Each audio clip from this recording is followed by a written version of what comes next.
WrestlingPodcasts.com proudly presents The Wrestling is Real podcast, because wrestling needs us. Presented by KingofAmazon.com. When you think of Amazon, think KingofAmazon.com. So, I would imagine WWE fans after Royal Rumble are elated. They're happy that Drew McIntyre is getting to go ahead and run with the ball. He's going to go up against Brock Lesnar coming up. You got Randy Orton now fueling up a great hot angle against Edge to set up another match. And we know most likely Roman Reigns will take on Bray Wyatt. So there's that build-up right there.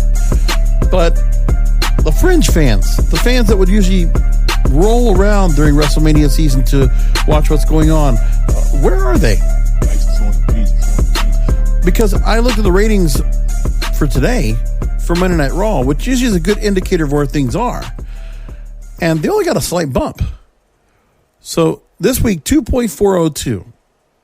So they did get a significant bump across the board, and their 18 to 49 ratings were pretty good. And the fact they had really no competition, no sports to go up against them. No award shows, nothing. It was more or less uncontested by just reality shows and impeachment coverage. So that was it. I mean, even with that, you got to ask yourself, in previous years, you would see a bigger difference in the average viewership of ratings for WrestleMania season going on back and forth. But again, the mistakes of WWE going back years to where they are now, and all I got to do is just go to Gerwig and they can show you the ratings of what they are. Currently averaging 2.2 million viewers. If you go back previous years, it's been a constant decline. This time last year, year-to-year ratings, 2.4 million viewers overall. And during this time of WrestleMania season, right to the Rumble, 2.4 million. After the Rumble, 2.7. So when you look back, it took a drop. Now, okay, yeah, the main audience should go to SmackDown. All right, well, if you're looking at SmackDown's ratings are no different. When you look at it, yes, 2.4, 2.5, 2.5. They dropped to 2.4 this past weekend. And it's been around the same spot. So the ratings are switched. Okay. Still doesn't take away what's going on with the ratings overall as to why they have not grown, where that bump that you would normally get is supposed to be coming in. Well, it's not. What we've seen is a continuous decrease in ratings year after year. What about 2 years ago? Royal Rumble time, was that the 25th anniversary show? I forget what it was. 4.5 million viewers. And that's right, that was Raw 25. And then the week after that, 3.3 million viewers. And then they stayed above 3 million in 2018 all the way through to May. And they haven't had ratings like that in 2 years. Look at the biggest difference right there. 2018, formidable year, but such a loss of audience since then. And you can go back and look at other years. And even then, SmackDown Live, man, pulling 2.7, 2.6, 2.5 million viewers all the way through WrestleMania season. Now, SmackDown on Friday nights on Fox is just wishing to get that much. That's it. And also, they're barely scraping the surface of the 18 to 49 demographic, so the younger audience. Again, we always talk about the fact that Raw and SmackDown, they're getting 40 and 50-year-old cubes, which means the average age of the viewers are older. The younger viewers are coming more and more to All Elite Wrestling. We're seeing that. It's obvious right now. And for the start of AEW Dynamite, they've been pulling just under 1 million viewers, so they're holding up right now. NXT does what it does. But the thing is, AEW has a younger audience, and it's stable, and it's got capability of growing. Even during WrestleMania season, they are starting off a new night when there was nothing else on Wednesday nights prior to this. And starting off a brand new night, and in 4 months, they have gotten themselves 1 million viewers. Just like that. The momentum is with AEW right now. With WWE, they're just getting back their fan base. The core fan base that watches week after week that might have been a little bit miffed, they're watching now. 2.4, 2.5 million viewers. That's it. That's all we got. So what's left? What else is next? You got to ask yourself the question. Where are the ratings? Where are the people?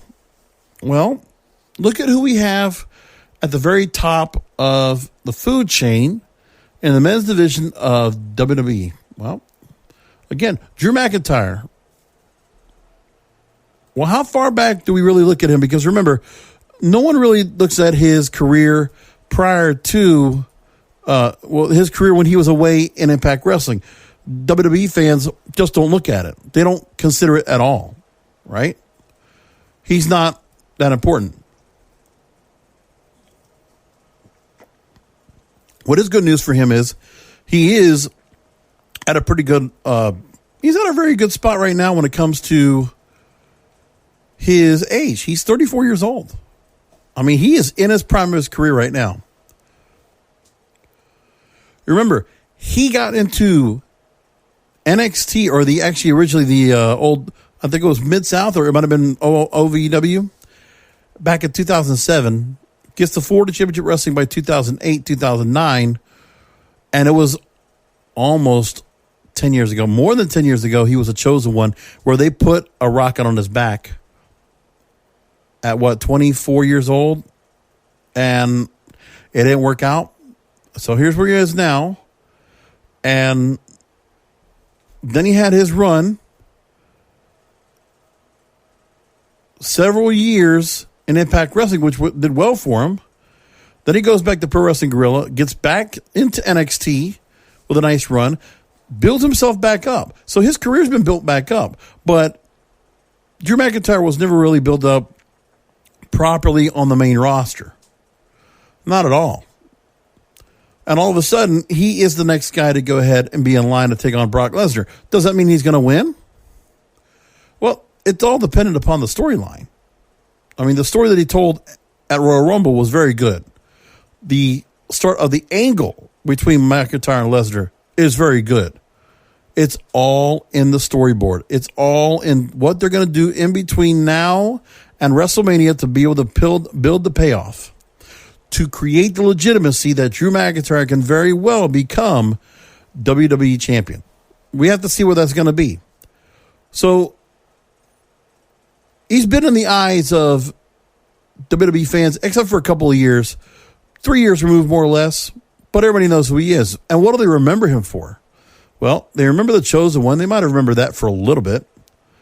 But then, 3-man band for 2 years. And NXT, and I mean, they gave him a shot. They put him out there. Scottish Psychopath. They really never did a good job with him. I think Paul Heyman sees something behind him, and I think that's why they've given the rock to him this time. And after we saw the way that he reacted after Royal Rumble, giving a big hug to Vince, tells me he's company guy back once again with the chip on his shoulder to prove himself after all, because Vince had a thing for him before, so now they're going to give him a second chance. And they could just build him up to let Brock Lesnar beat him once again, and I wouldn't put it past this company either if they decided to do that. So I'm going to wait, and we can all find out what's going to happen with that all right here. So Drew McIntyre, there's not a whole lot difference to his character. They obviously letting him be much more charismatic, which he was. He's not much of a difference than what he was when he was in Impact Wrestling as part of the Rising. Remember the Rising? Remember he had, and who he was part of the Rising with? Or do we forget? First of all, the Rising included one half of the Gorillas of Destiny. If I'm correct, they are still currently IWGP. Yes, they are currently IWGP Tag Team Champions and former 3-time Neverweight Openweight 6-man Tag Team Champions. Yeah, Tangaloa was Micah in TNA. The other guy that accompanied the Rising and Drew Galloway, Eli Drake, who is now doing very strong over in NWA. After hard times, he is now one half of the World Tag Team Champions. And he had a pretty good run in Impact Wrestling. I don't know why they let him go, but nevertheless. So Drew Galloway was part of a good little faction. Didn't get a whole lot of prey because obviously everybody was shitting on Impact Wrestling the whole time. But Drew Galloway was a top star there. And he showed some charisma. He showed a side of that people didn't get to see in WWE. They might have seen it a little bit in Florida Championship Wrestling, but they really never got to see that at all. And so he's under the WWE umbrella. And I don't see him being somebody that gimmick-wise or personality-wise that's going to draw more viewers outside of the normal fan base to WWE. Brock Lesnar already brings who he does from people who are UFC fans, who are sports fans. There's that. Okay, what's next? Randy Orton and Edge. Well, Edge, to most fan base fans and to some older fans, yeah, they're happy to see him back. He's here, limited work schedule, multi-year contract, so he's going to be around. And Randy Orton, well, you know, they know each other, and this could be a storyline that they pulled off this Monday night. It's a storyline that could have pulled off any time. You know, if Edge were still healthy when he was out for the 9 years he was away, they could have done it beforehand. I mean, they did. I mean, Randy Orton and Edge actually were at odds before they got paired together. Wasn't it the same way like the Sheamus and Cesaro storyline went? So we're just restirring this over again. Now, the way it started was great. And to see Randy Orton coming back as this evil, threatening heel, I'm surprised he did not punt he did not punt Edge was interesting. But the way they portrayed it anyway, you got two good hands that know what the hell they're doing, and they came in and they rocked it. So that was good to see that part.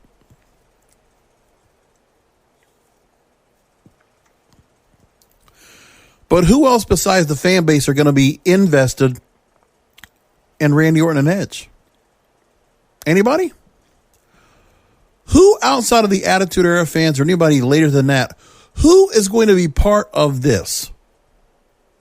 Does anybody know? Anybody familiar? Any idea? No. These guys don't have anything outside of the wrestling bubble. And that's the biggest problem here. So there's a lot of talk right now where Ronda Rousey might be brought back in. She might be coming back and taking on one of the champions right now currently in place. We keep hearing that Shayna Baszler might be brought in to take on Becky Lynch. We've heard about that. Those are rumblings, but nothing's been set in stone. But really, I mean, normally you have to have a few outside pieces that people will be familiar with that will draw some more people in. Batista last year drew people in. Ronda Rousey drew people in. Where's that outside draw? Because currently you have a WrestleMania that is for the fans within the wrestling bubble and nobody else.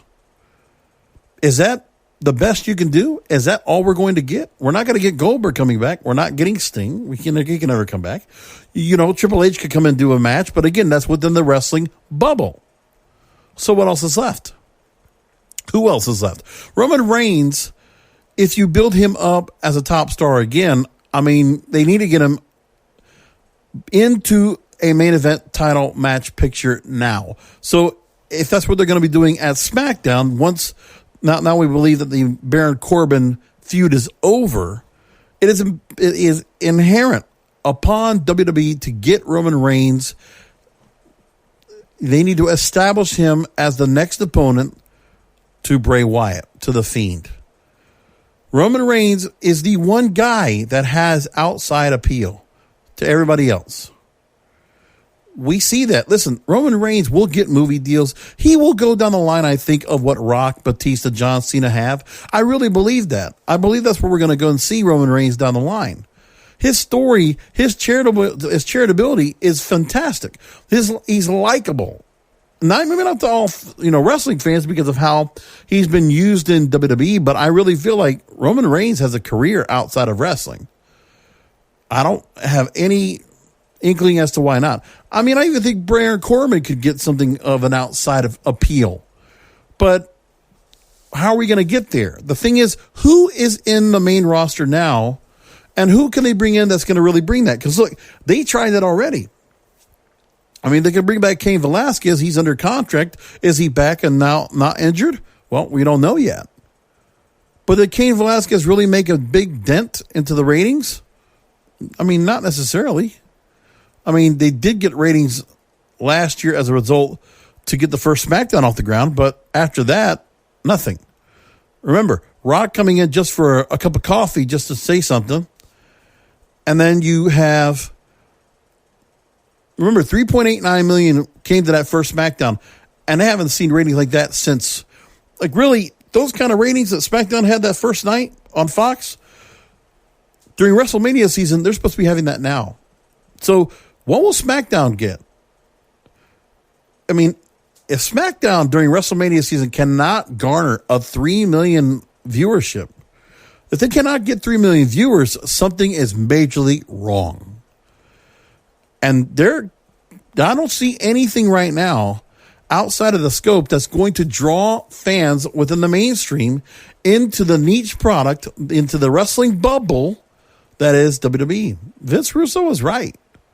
This is a wrestling bubble. Everybody's in this right now.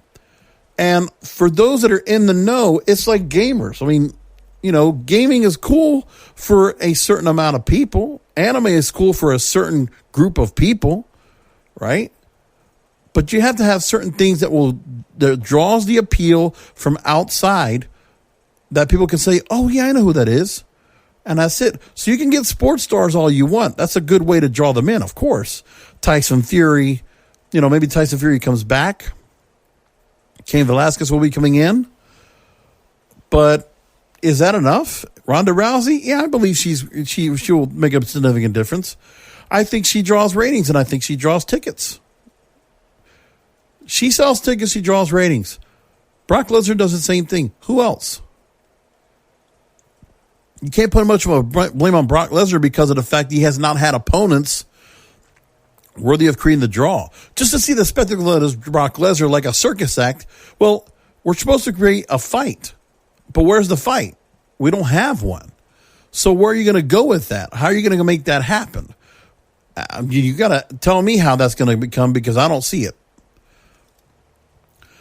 And that's the major problem. Now, this is a bigger problem that WrestleMania season's had for many years, as long as I've been talking about it on this program. Okay? You can't get Rock every year to come back and do a match. You can't get Batista back every year to come do a match. And remember, the fact of the matter is those stars transcended to other platforms. That's why they could get more viewers to come in and watch. And this is where Vince McMahon is wrong. The fact that he was losing certain stars to Hollywood or to other areas, well, what do you want about that? And what are you going to do about that? The point is that those stars and the attachment they had to what they came from still helps your product. But it's because Vince McMahon wants to control those stars. He still wants them to be under his umbrella. And, I mean, that's justifiably so. It's a businessman thing. If he can't have the drawing power of those stars that he created, he can take claim to saying, okay, I got you the opportunity so you could have the Hollywood career you have. John Cena, Batista, Rock. I gave this to you, okay? So this is the things I get. And you think I'm going to let anybody else on my roster do the same thing? Remember, ask yourself that. Do you feel that maybe we need to go and consider what's going on here?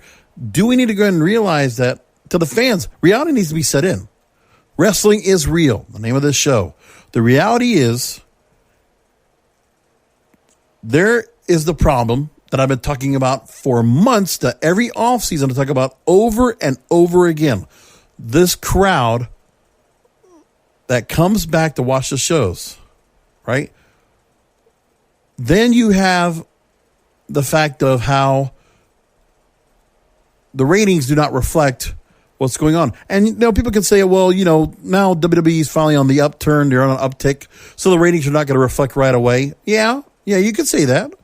But that doesn't explain why the wrestling fan base that normally would watch this show, at least you'd think would be 3-4 million people. Because, there's other people watching other shows. Like, there's not 2.5 million people that are watching 6 different TV shows that are available in North America. Okay? There are not the same ones that are all watching MLW, NWA, Impact Wrestling, Ring of Honor, New Japan. They're not. They can't all be watching the same product. I don't believe that. You're going to have many more people, hundreds of thousands of people flocking to Tampa this WrestleMania weekend, but it's not just for WrestleMania or for WWE events. Because those other shows are going to have a few people that are going to different shows. But the truth is, you're going to have a lot of people coming in that are not coming in for WWE. And why? What is it that WWE is not doing to get those viewers, to get those fans to come back and watch their product? Because everybody knows that WWE is the major league. And WWE knows that those wrestling fans would not be so much into wrestling without being familiar or without knowing an inkling or a scintilla of what's going on in the main product of World Wrestling Entertainment. They all know what's going on. They're not following it. They're not watching it. They're not intensively involved and engaged into it. They're not. So part of the thing that you have is you do not have the crowd that's there to go ahead and watch on a regular basis that you've had before and you could bring back once again. So you're stuck with the issue that you're not going to get those people back right now. They're still not ready to come on back. And who knows if there's a star or two that would come in that would make a big difference? A style change? Who knows? But there isn't right now. At the moment, there are no stars that are going to be able to come in to make the big difference to get that mainstream push. It doesn't matter how much their relationship with NBC or Fox is going to have. Because if they did, then you would see a bigger difference, but we're not. And the biggest part is that I think with WWE and their PR, they're going to control and really hold the puppet strings tight on all these stars. So Becky Lynch and CM Punk, and well, CM Punk is on a different level, but he's not going to be wrestling. And even I don't think he will make a change to the wrestling bubble. If he came in as well, this audience on either SmackDown or Raw are not going to break 3 million viewers. I don't believe it. I don't see it happening. Maybe a little bit. Maybe if you got CM Punk, Ronda Rousey, Goldberg, you put all those people together, maybe you'll get there. Maybe. But I don't believe that's going to be the case. It's not going to happen that way. So that's a big problem. And there is no answer for this right now. So what are the fans going to do? They're excited right now. There's obviously there is an anticipation. There's a build-up for WrestleMania. The seeds are starting to get planted. Royal Rumble started doing that. So WWE is doing exactly what they need to do, at least to insatiate, in order to satisfy, like Pavlov's dogs. Okay, they have hit the bell. Ding. Now the fans' tongues are watering. They are ready to sink their teeth into whatever WWE is going to be offering them for WrestleMania season. We now have matches we want to watch. Okay? We are interested in Drew McIntyre and Brock Lesnar. We are interested in Randy Orton versus Edge. We could be interested in Roman Reigns versus Bray Wyatt. We could definitely be interested in Becky Lynch versus Shayna Baszler. We don't know what else might be in the plans. But the mainstream appeal, it's not there. And you look year after year after year, you continue to see the erosion of viewers. So that every WrestleMania season comes around and it's like, okay, people will come around for WrestleMania, but it's just like, it's the thing to do. Are you going to fall beforehand? Are you going to care? Well, in the part of WWE, they have failed to do so. They have failed to give a reason for people to care and invest every week in the product. Therefore, they're not going to just come back during WrestleMania season to watch. Even with the Royal Rumble, it did not give the boost that it normally does. That is gone. And people need to understand that. And that's a big problem. And there's nothing that can be done right now to solve it. There's no quick fix, no solution. Vince McMahon decided to put the XFL back into play, so he has to worry about that coming up in 2 weeks. You got the Super Bowl this weekend, and then going back. And by the way, Fox all over Super Bowl. And the funny part is that we're seeing that now, and, you know, WWE is all over that. Fox is carrying the Super Bowl this year. I mean, nobody's talking about the fact that you have the Super Bowl right now. If SmackDown is allowed to get a commercial in front of hundreds of millions of fans for this weekend's Super Bowl game against the 49ers and the Kansas City Chiefs, that hopefully will be one thing that the $1 billion deal that Fox gave to WWE, I mean, it's only smart for WWE to go ahead and get a 30-second spot or a couple of them custom made for the Super Bowl within the promotional. So there are the ads that are out there and Fox's own promotional ads for their own promotional programming. And if they're able to go ahead and inject that into the Super Bowl this weekend, that is important. You got easily 80 to 100 million people watching that game that will all be watching live. And you have a chance right there to hopefully get a bump in ratings, because you got to hope that if Fox is able to get eyes in front of this, what's going on right now with SmackDown and Raw and whatever, or just get eyes in front of WWE once again to get the SmackDown product up and off the ground, well, then they have to hope for that. And Roman Reigns is out there. I saw him. He was in Radio Row. And there's others out there. So WWE is going to be somewhat involved. They're going to be a little bit intricate in what's going on there. I wouldn't be surprised if they're going to have some kind of a live shot or some kind of footage that's being shot from Radio Row from Miami this weekend. I wouldn't be surprised if they do that.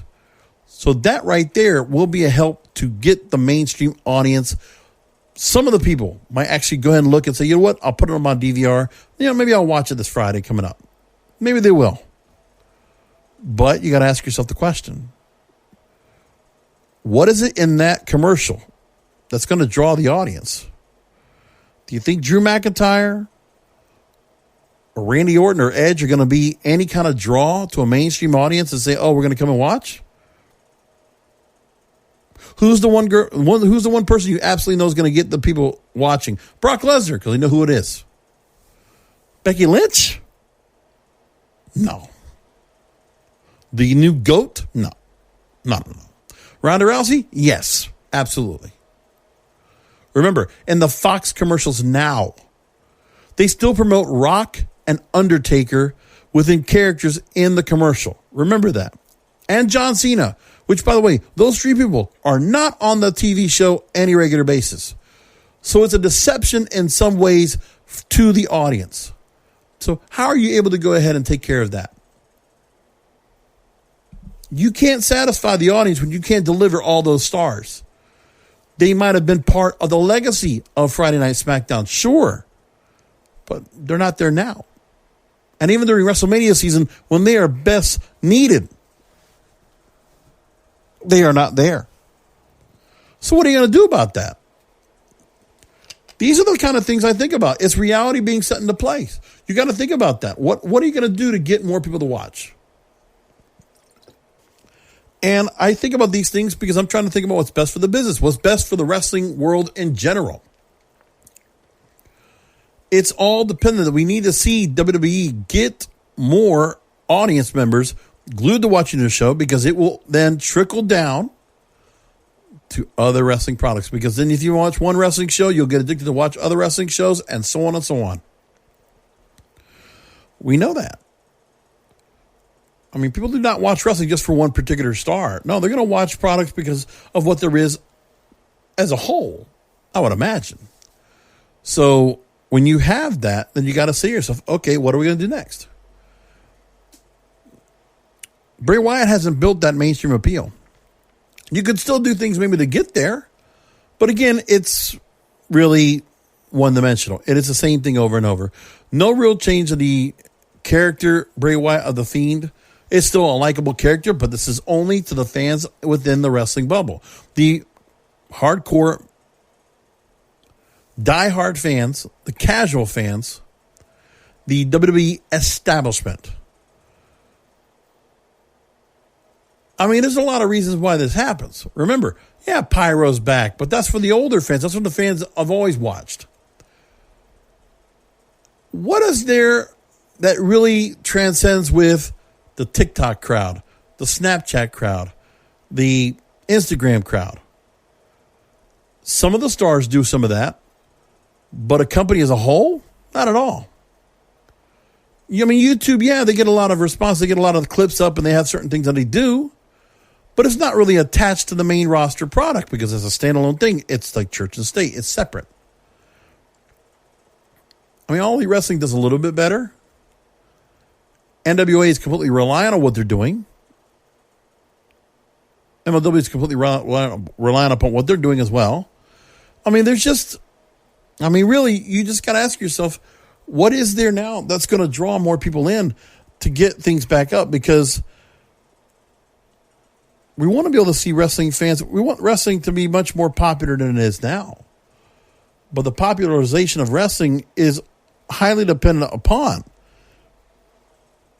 the kind of stars that you do. And that's why it's so important to build storylines, to build stories that people care about. I mean, think about this.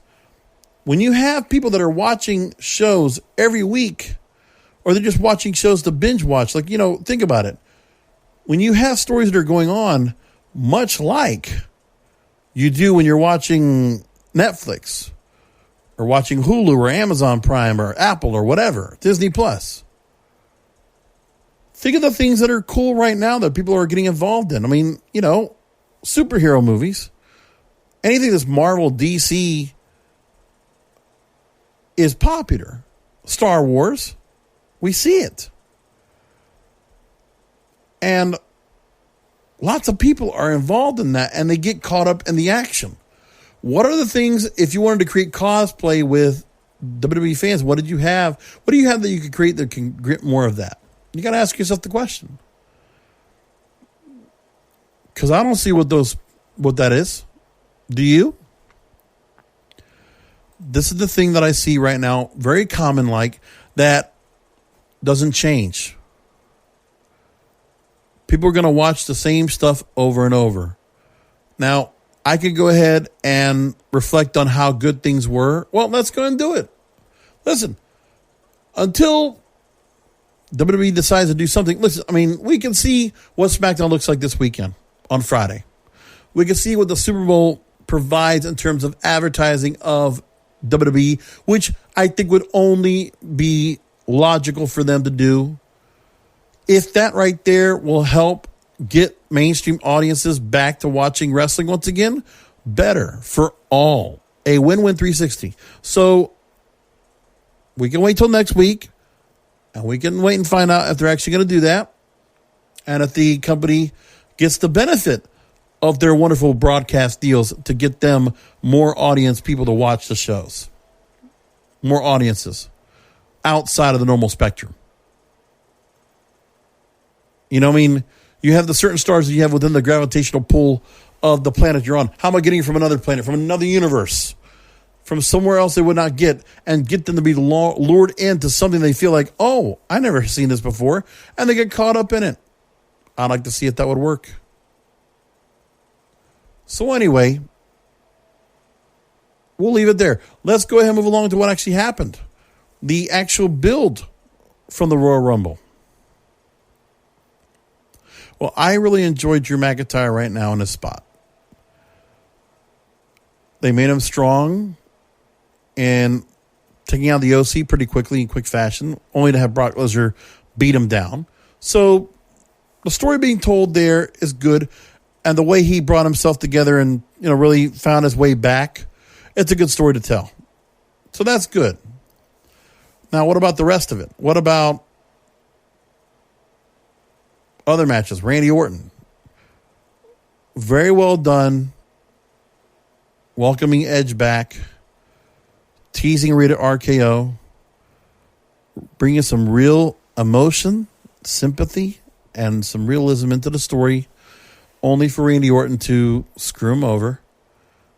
And to basically, it took no more than about 5 seconds. An RKO was all he needed to instantly make Randy Orton, once again, heated back up to be one of the top heels on SmackDown, let alone the company.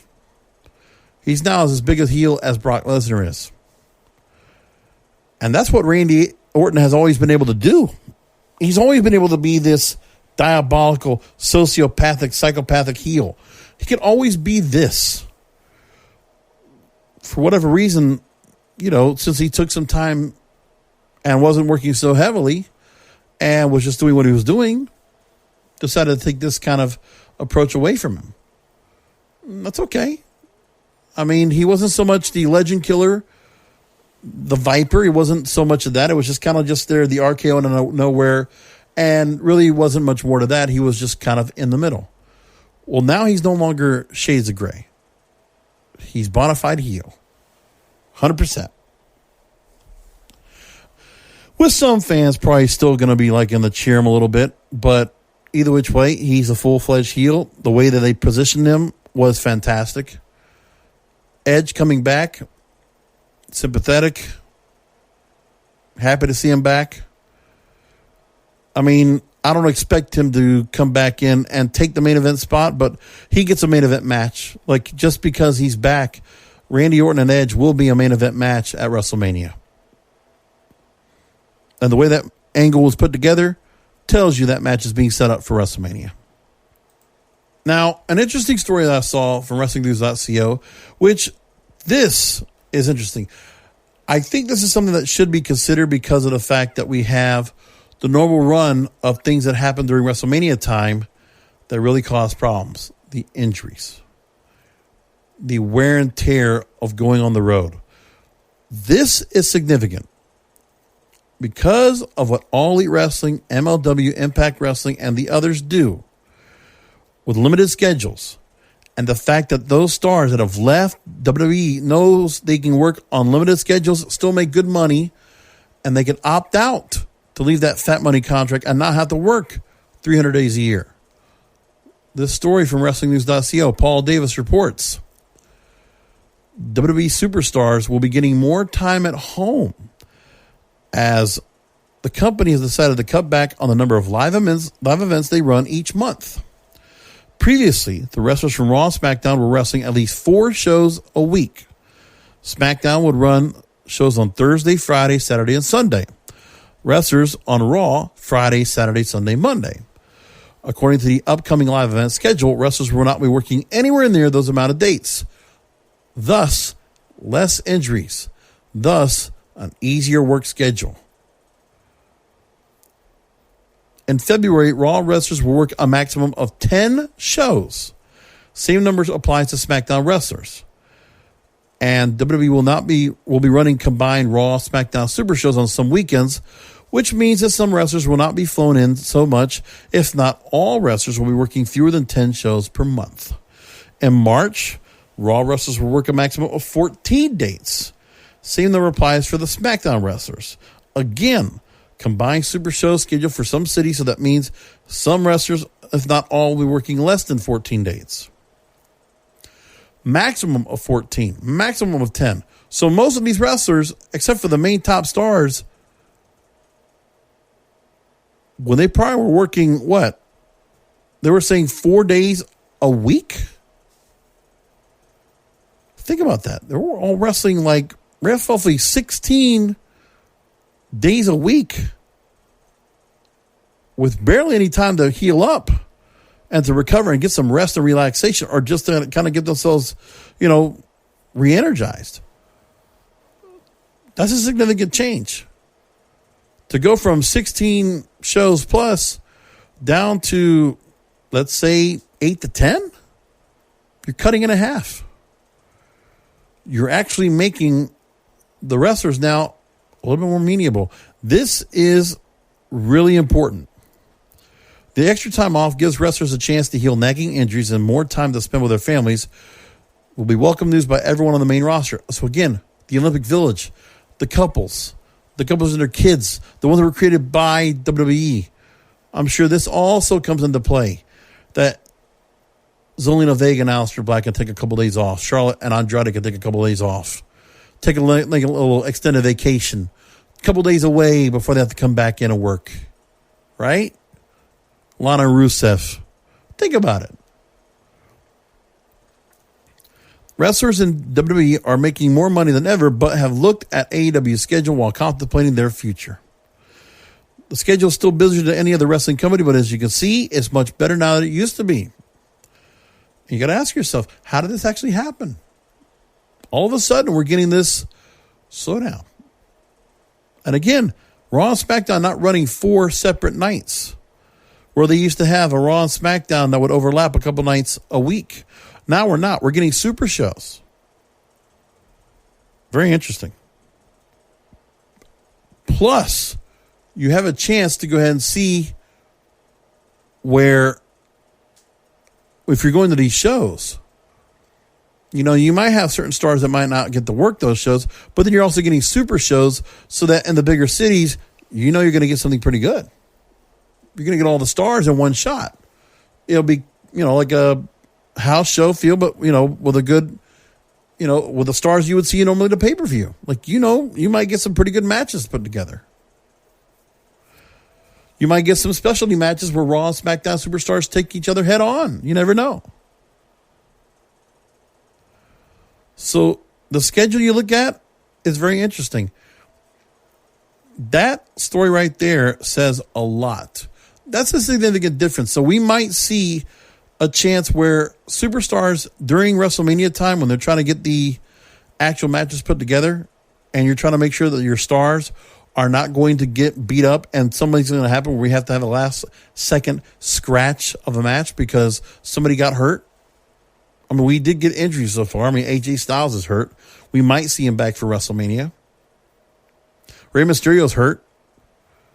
I mean, there's still a chance of these wrestlers getting hurt, but the chance that they're not working so hard is actually going to help. And if it stays like that, it will only be better for the wrestlers to want to stay in WWE.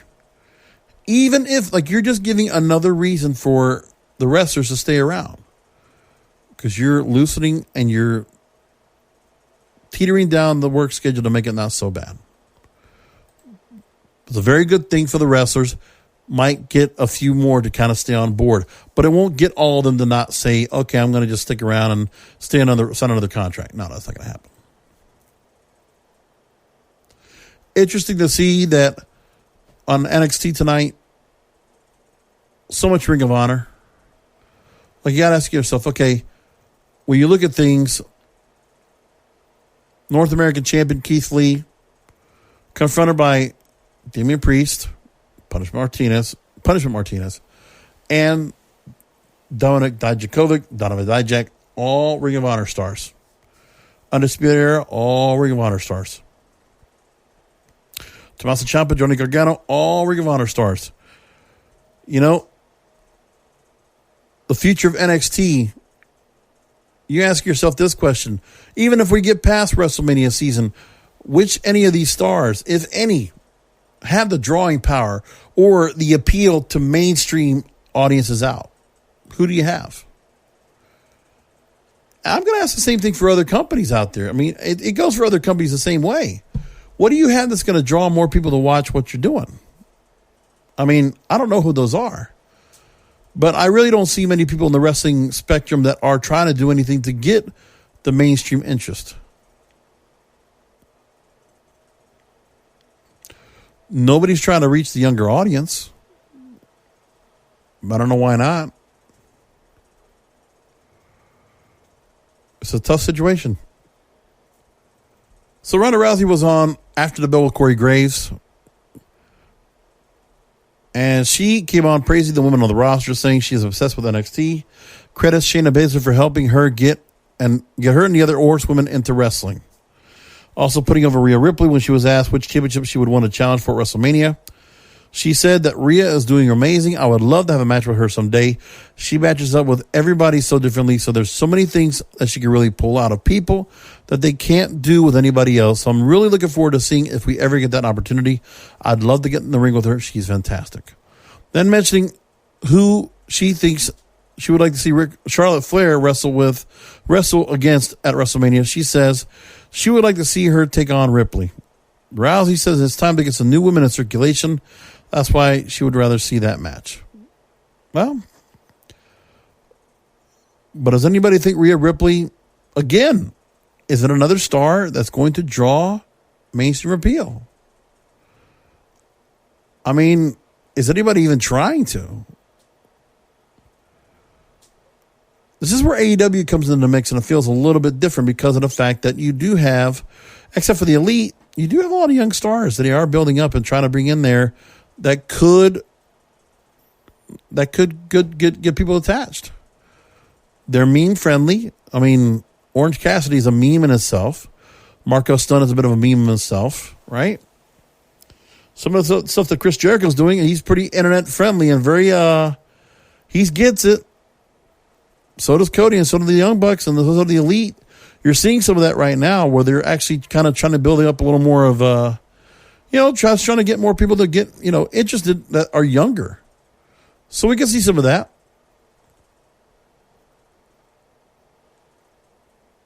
But then again, you just got to say to yourself, well, who else is out there really trying to bring in some stars that are really going to bring in something really interesting altogether? I don't know. I'm not sure. Congrats to Dusty Rhodes tag team winners, Matt Riddle and Pete Dunne. I'll make mention of that. I really don't talk about NXT that much. It's just what it is. I know other people are really gushing over it. And then again, those are the same people that really get into the whole Wednesday Night Wars kind of deal, which I don't get into at all. I know people like talking about that, but that's just not for me to really get into. It's not my thing, not my bag. Such an old, tired mentioned phrase. What can I say? By the way, while I'm getting myself set up, just a few other things I'm going to bring up before I wrap things up for the night. Again, kingofpodcasts.com. That's where you go for everything that's going on with the show. Subscribe to the show. It's all different places you can catch the show, which is through Apple Podcasts, Google Podcasts, Stitcher, Spotify, iHeartRadio. All the places you can go to, you can go look for right there. Subscribe to the show. Please rate and review the show. If you haven't done so, I hope you'll do that and consider it, because that really helps out the program tremendously when you do that. So I'd love for you all to do that if you would. So I want to give a shout out. I don't know if I did this last week, but to Jared Stetner, Nathan Gray, Noel Perez, Fred Moore, Precious Haynes, and Michael Hahn. Thank you for following me on the Facebook page, facebook.com/wrestlingisreal. You're seeing all the stories. I really do appreciate you checking it out. And I hope all of you will continue to follow along with what we're doing. Again, also, I have my Broadcasters podcast. You want to check that out, you can find the links for it on the site. I'm also on Twitter at King of Podcasts. You want to find us there. And if there's anything you ever want to ask, any feedback, go ahead and ask the Facebook page. Hit me up on Twitter or email me, kingofpodcasts@yahoo.com, kingofpodcasts@yahoo.com. Remember, there's an S at the end. And kingofpodcasts.com is the website. You can find everything that's going on. Latest headlines are there too. Everything that's going on there. And also, you can help out and hit the donate button on there. So if you want to go ahead and donate through Cash App, $ King of All Podcasts, or you can hit me up on PayPal, paypal.me/King of Podcasts if you want to do that as well. I don't do Patreon, no premium content. Everything's out there for you to go and catch for yourselves. That's how it works for me. And if you also want to help out in a tremendous way, you can also shop for Amazon. Anything you buy through Amazon, you can go through my special website, my special link, kingofamazon.com. King of Amazon.com, because I make a commission off of everything that you buy through Amazon through that special link, and then you're helping out this show tremendously. And I hope you'll consider that, taking some time to go and help out, pitch back to the show so I can continue doing more things. By the way, I'm stepping up more on the YouTube channel, youtube.com/jbrasco951. I'd love to get to 100 subscribers so I can change the name of the King of Podcasts or something similar so I can have that. All of my Wrestling is Real podcast series, everything going back to the start of 2018, 2019, and now. And my Broadcasters podcast and my other series called When I'm Not Podcasting. It's my umbrella series. I talk about so many different things. I talk about dating. I talk about radio stuff. Some other things I don't talk about on other shows. And I actually just did some work. I spent some money a little bit. Got the green screen going. Did some changes to the microphone. Add a light in here. A little bit of change of lighting so I can do some more video stuff. Maybe I'll do some live wrestling stuff if you guys want me to do it. But it's really dependent upon all of you. If you write back to me and you let me know you want to watch me doing some live programming, like some live post-show stuff after like SmackDown or Raw or what have you. Or you want me to just, live stream the podcast. Like, I can do that. But it's dependent upon all of you. Like, that would mean I don't need to go ahead and, throw some clothes on, actually fix myself up, get the lights going, get everything set up. And, be prepared like I always am and do the show. If you want me to do that and go take that extra step, by the way, I'm not charging a premium for it. I don't need to charge extra money like other people do to do that. I'm not asking for that.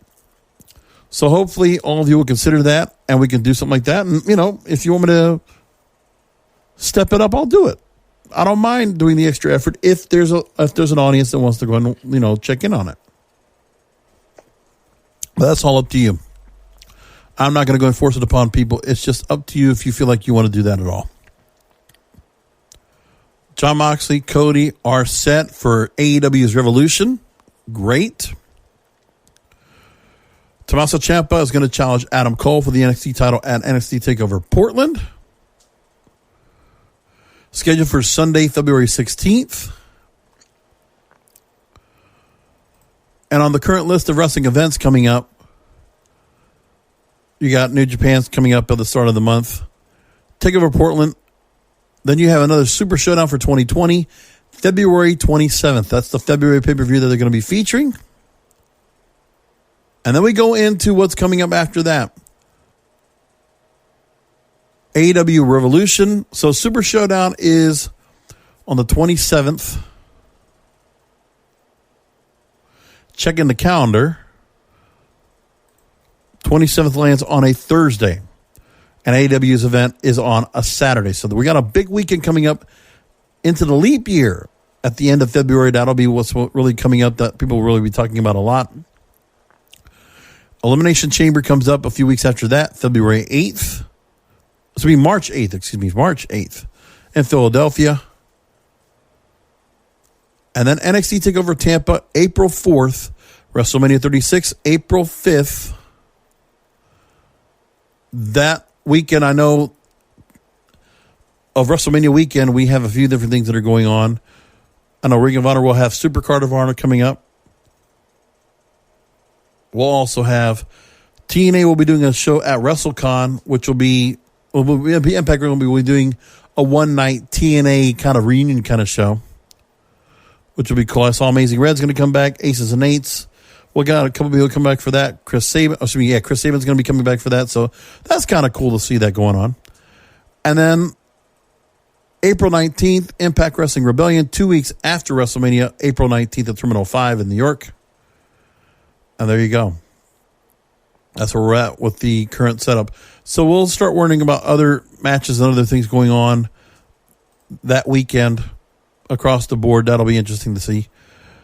And when it comes down to it, man, also want to say that MLW this weekend was really cool. Seeing all the issues when it comes to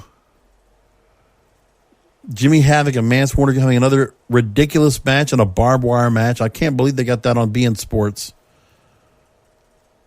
Davey Boy Smith, I enjoyed his work getting won the Opera Cup, and now he's the new target of Contra, which, Davey Boy Smith, I wish he had a little more something to him, but he's definitely got the Hart gene where he just talks a little bit like Bret Hart and just not much more into the charisma that he has. He's got like a certain set of built-in charisma, and that's about it. Nothing more than that. Teddy Hart being a part of that crew with Brian Pillman has been sadly missed. And it's unfortunate we haven't seen Teddy Hart land anywhere else, but I hope he does get somewhere. Just don't know what. Anyway, we're going to leave it there.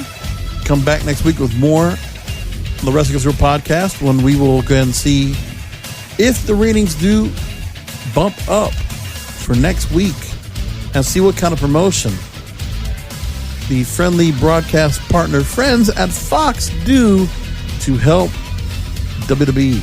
Because now, maybe they're not thinking about it so much, but this is very important. When it comes to WWE, they need the help of Fox to get their WrestleMania season off on track. The fan base, the main core, hardcore establishment fan base is there, but they need to get other people to say, you know what, we're going to give WrestleMania season, we're going to give SmackDown and Raw a try. So we'll see what happens next week for another Wrestling Gets Real podcast, because wrestling needs us. Thank you for listening to the Wrestling is Real podcast, brought to you by KingofAmazon.com. Help support the King of Podcasts. Shop now at KingofAmazon.com.